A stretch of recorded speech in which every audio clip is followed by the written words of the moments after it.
Critics of left-wing politics will often cite that the current society we live in is normal, or that greed and the dog-eat-dog culture that permeates the world is simply human nature. This is not true.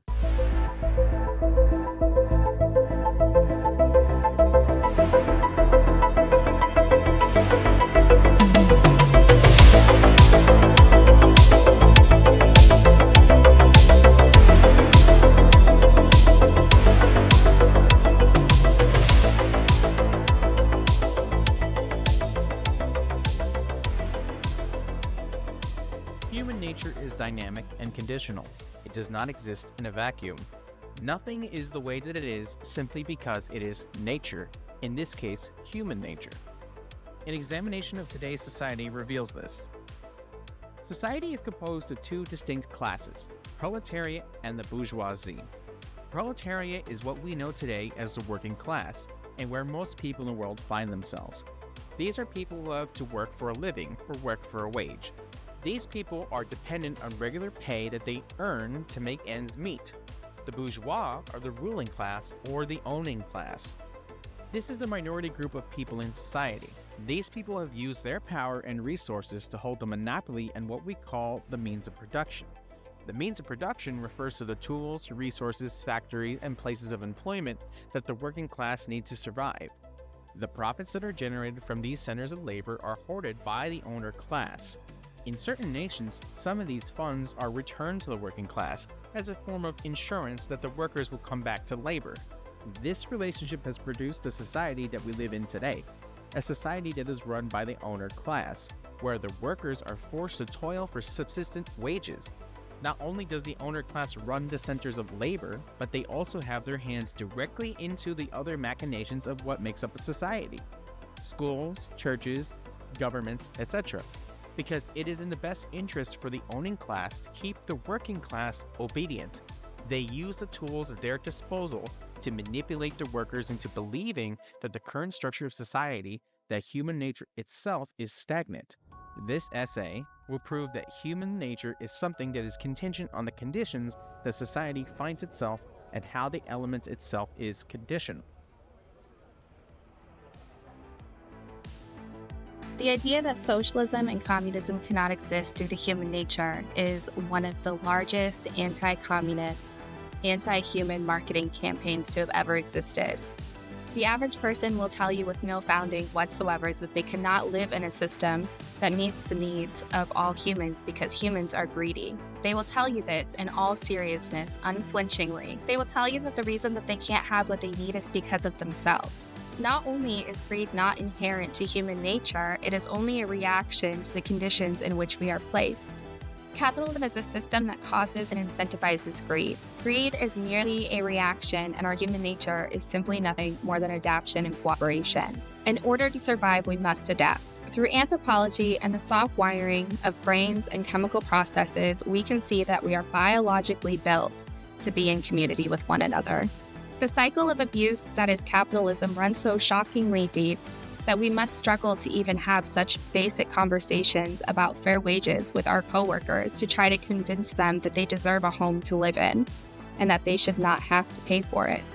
They will oftentimes ask, but what about the landlord, the person who is sitting on a stack of money brought to them by the labor of their tenant? This is no fault of the worker. It is simply due to propaganda we are fed that tells us that we must accept being exploited and that our basic needs must be commodified. We are all ingrained with capitalist ideology from birth. To break free of this thinking is difficult, but rewarding as you can begin to reclaim humanity. We are sold lies from the second that we start preschool, and this conditioning continues until the day that we die. We are taught in subtle ways to worship capital. Capitalism teaches us that every struggle we face is our fault. Capitalism refuses to acknowledge that humans live within the context of material conditions. It is both idealistic and abusive. If you are sick and have no insurance to see a doctor, that is your fault. If you then miss work and subsequently your home, this is also your fault. Now you must steal to meet your basic needs, and that is also your fault. This propaganda is spread by the capitalist class, who is ironically the most greedy class to have ever existed. The system that they and only they benefit from is the system that both incentivizes greed and causes the conditions in which people are forced to do whatever they need to survive. Communism says that this is not your fault. This is the fault of capitalism. We must break through the clutches of propaganda. The American dream is a lie and a nightmare pushed by the capital owners of the United States. It is found in every part of culture, from television to conversation with strangers. Nice to meet you. What do you do for a living? They want our identities and values wrapped into what we do for capital and not what we do for the community. The American dream is a highly individualistic, idealistic idea that is marketed towards us in order for us to focus our lives around producing and consuming products and services. For most of time, in many places around the world still, families would live together in multi-generational homes in closely knit communities to work and thrive together. In capitalism, it is tradition to kick out your children at 18 in a bleak economy to go rent out a studio apartment that they cannot afford on minimum wage. More single families, more profit. A family no longer needs one vacuum for the large family containing grandparents, aunts, and uncles, but each person will turn 18 and branch out and each buy a vacuum. Because after all, even though it benefits not a single worker, we must be individuals in our individual homes, in our individual lives, in our individual responsibility. Self-preservation may be an instinct, but to say that greed is inherent to human nature is a fallacy and a lie. Why is a person who steals food considered greedy? Why does society not look inward and analyze the conditions in which cause the need? Greed is not being coerced by your conditions to commit a crime of survival. Greed is the human exploitation and commodification of resources by the wealthy. By the nature of capitalism putting a price on human needs, the system forces those who cannot obtain those resources by legal means into crime. Capitalism will tell you that this is your fault. You should have starved rather than steal. According to a 2022 FBI crime report, 72.1% of prison inmates are incarcerated for nonviolent crimes and have no prior history of violence, and 36% of those same inmates are in there for a first-time offense. A staggering 90% of prisoners will become repeat offenders due to multiple factors, such as not being able to find housing, employment, or violating parole. According to National Low-Income Housing Coalition, formerly incarcerated people are 10 times more likely to experience homelessness. The Trace.org reports that 73% of felons said that they had difficulty accessing employment, and 53% had subsequently been evicted at least once because they were unable to pay their rent. It is a cycle of arrest and release. This is at the benefit of over 4,100 private companies that use prison labor. As cited in the 13th Amendment, slavery is illegal, except for as punishment for crime. So not only is this system setting the conditions in which causes crime, but they also greatly benefit from the prison system. If you are starving, it would only be instinctual to steal food. What may be instinctual is not necessarily human nature. We can even look at extreme examples of this when looking at survival cannibalism. In 1972, Uruguayan Air Force Flight 571 crashed into the Andes Mountain, carrying 45 passengers and crew. The crash site is located in the Andes Mountains at an elevation of 3,570 meters. In the remote Andes Mountains of western Argentina, just east of the border of Chile. 33 people survived the initial crash. 13 of them later died during the 72-day duration from the disaster from exposure and an avalanche. The remaining passengers resorted to eating the flesh of the dead to survive, sometimes called necrocannibalism or nutritional cannibalism. The incident has been well documented and is referred to as the Andes tragedy. Cannibalism, for the purposes of surviving extreme situations, may be instinctual when in those conditions, but we would not consider human nature to be inherently cannibalistic. In fact, humans are repulsed by cannibalism. They were morbidly and simply adapting. Human nature is simply adaptable and cooperative. The philosopher Karl Marx, who synthesized the ideology of communism, has said that there needs to be a differentiation between human nature in general and human nature modified. In a system that withholds resources from people and alienates them from their work and society, we cannot study current conditions and reactions to them as solely human nature. What may be instinctual does not mean it is inherent. Humans who are placed in conditions in which they will suffer will instinctually employ less than social self-preservation behavior. This is not because behaviors like hoarding, for instance, are in our nature, but because they are in such difficult circumstances that they become a last option. The behaviors used to survive can cause such great trauma that people will often continue them for life. We can even see how this trauma is passed on through epigenetics. There may be some human behaviors or traits predispositioned to. We can see this in the specific behavior of hoarding prevalent among the silent generation, who as a response to living during scarcity and the Great Depression, hoarded simple resources. Long after the conditions changed, they continued the behavior because the past conditions were so impactful on their psyches. They learned that they could not rely on the capitalist system to provide for them in times of crisis, and in response, they hoarded resources. This is a learned behavior. We can make the distinction that this is not human nature in general by examining the material conditions that cause this behavior. We can easily see how a historical marker like the Great Depression can affect the way humans behave, and thus also the culture of society. The Great Depression was a worldwide drastic economic downturn due to the reckless, quick expansion of the stock market by the capitalist class. The stock market crashed in 1929. This resulted in widespread suffering of the proletariat, or working class / non-owning class. The conditions in which a majority of Americans lived during the Depression from 1929 to 1939 were extremely bleak. Just prior to the Depression in 1929, there was virtually an unemployment rate of 0, which quickly rose to 25.6% in 1933. Those who managed to still have jobs faced shorter hours and reduced pay. At the same time as the Great Depression, the Great Plains had the most severe drought ever recorded in history, and the Dust Bowl had stopped producing grain for the masses due to drought and mismanagement. According to mind.org/UK, some of the causes of hoarding starts in childhood. Children who grow up in poverty and a lack of resources or are emotionally neglected have a higher chance of developing hoarding behaviors. Long periods of stress, trauma, or grief can also cause someone to hoard as a coping mechanism. There is an overall fear, real or imagined, of not having your basic needs met. The fear and anxiety of a possible collapse of the system can easily lead to hoarding. The silent generation kept things just in case. These behaviors isolate the person experiencing them and alienate them from their communities, as it is unfortunately individualistic. Some of the effects of hoarding play into individualism, as pointed out by the article. Our reluctance to allow people into your home, disconnecting from close relationships. The silent generation passed this behavior down to the boomers, raising them to not waste and to look out for themselves first, rather than think communally. As a result, we see some of this behavior in the boomer generation. This is just one example of how the material conditions of society affect human behaviors.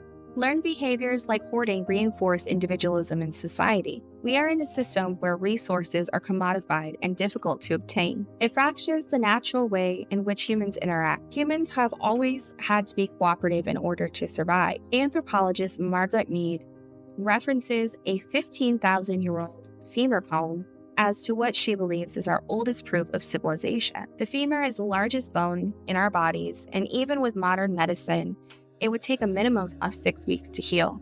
The fact that this femur bone was discovered healed from a former break means that this person had a community that made sure that they didn't die from the break or that they were left dead to meet their fate by a predator. This is the oldest example of community taking care of its people. What should be asked is, what was the incentive other than just being a community?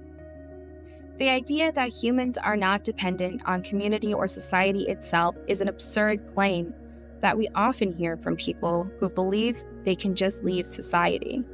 In favor of only taking care of themselves and their own families, prevalence of individualism in our culture is not to the benefit of the masses, but to the benefit of the capitalist structure. Humans have always been cooperative and reciprocal.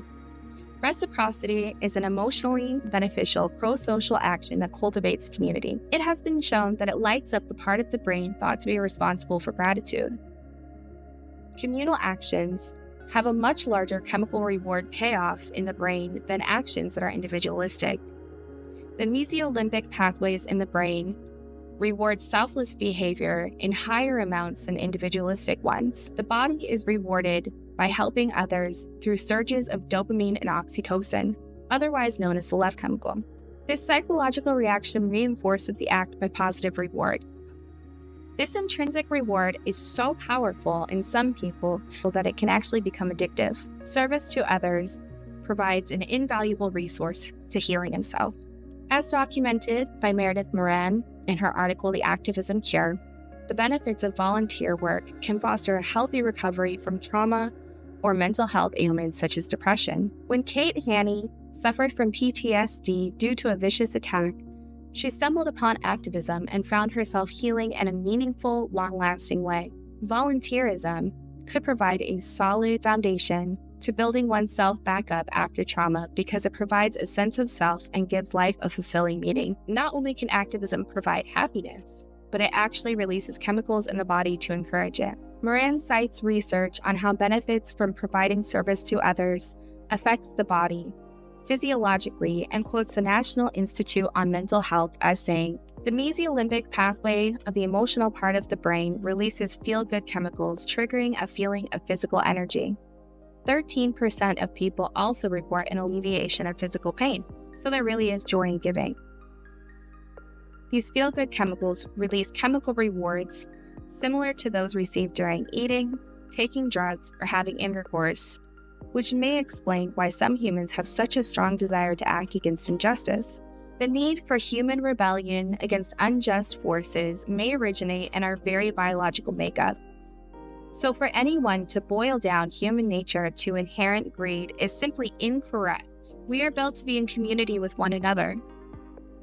Capitalism seeks to destroy community and instead sells us individualism and tells us that there can be no other way because greed is who we are at our very core. We can also see through neuroscience that there is a connection to the alleviation of physical pain and volunteering in our communities, or doing acts of service. In the article, Good Karma, How Giving Back Helps Arthritis Pain, it states that one study followed patients with chronic pain who later volunteered to work with other patients. Pain scores for the volunteers dropped considerably when they were patients, from 7.1 to 4.2, and then rebounded slightly to 5.8, but dropped even more to 3.6 when they started volunteering.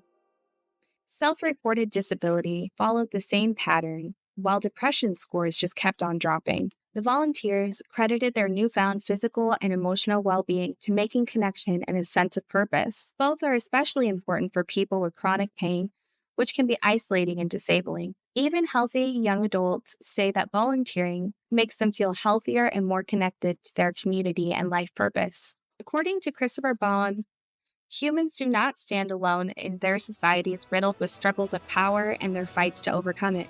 Non-human and human primates have both shown the dual need for power and the dismantling of power systems that create injustice, as described in Baum's article, Political Primates. In the article, he explains that human and ape behavior show similar to each other in regards to rebellion against forces of power. Baum theorizes that the likelihood of a grab for power and a counter-reaction to such appear equally possible. Curiously, both humans and non-human primates join forces against unjust leaders, which poses the question, can science attribute the rebellious nature of humans to genetic hardwiring in the brain? Boehm treads lightly and instead suggests soft wiring. Though humans tend to desire to dominate one another, they also demonstrate an overwhelming desire to band together for justice despite the danger to oneself it often presents. Our brain structure is built to be in community with others. In a world where suburbs replace multi-generational homes, public recreation is sparse and replaced by long work hours and grandparents that are still working well into their 70s to barely even pay their bills. It is no coincidence that this natural part of ourselves is stifled. This is all for profit. Gratitude may hold the key to emotional well-being.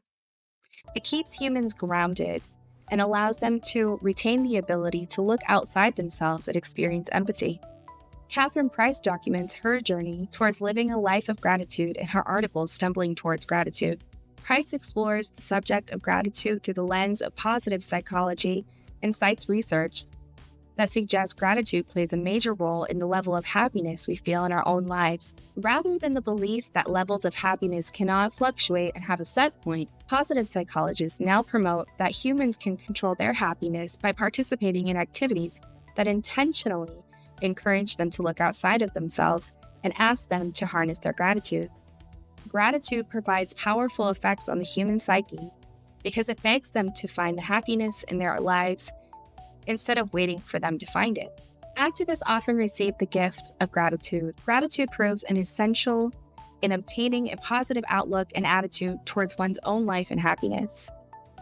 While capitalism can be physically and mentally crushing, it is important to keep some level of hope and understand that the masses can come together and push revolutionary change. The working class must not fall into defeatism.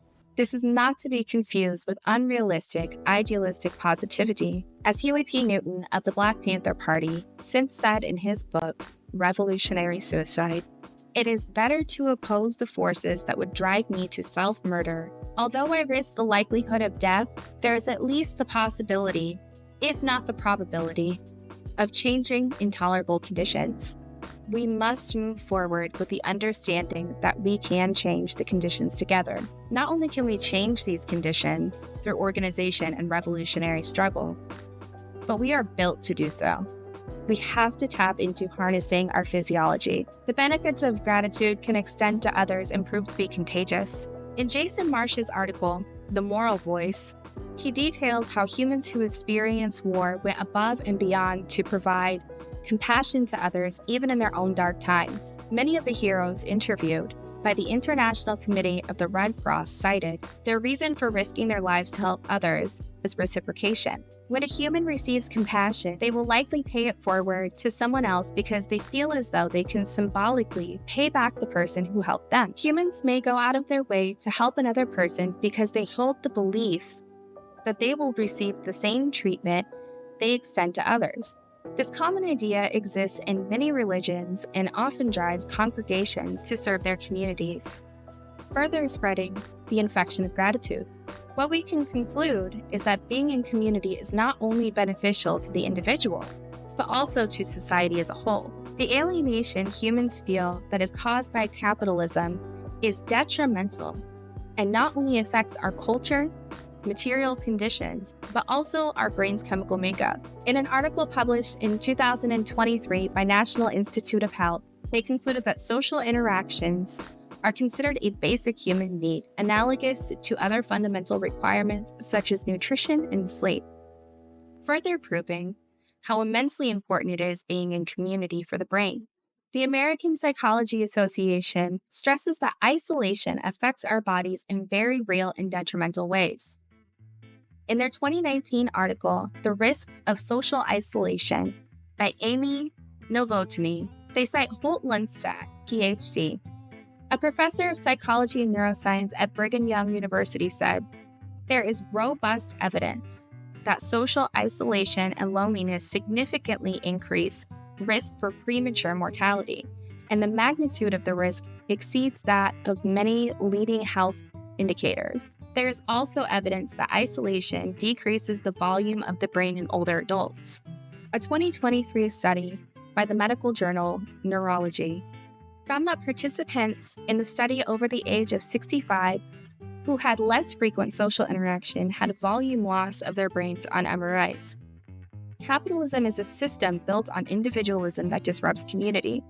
Unstable material conditions often promote feelings of isolation from society and thus more learned coping skills like greediness. Karl Marx argued that the capitalist mode of production alienates workers from society, their work, and themselves, and what he called the human essence. When we are coerced into wage labor, not only are we no longer in control of what we produce, our activities, our time, and our standard of living is dictated by the bourgeoisie. We are under a dictatorship of capitalism. Greed is not inherent to human nature, but instead the result of living in a system that conditions us to rely on greed to survive for the struggling masses, rewarding those who cause those conditions.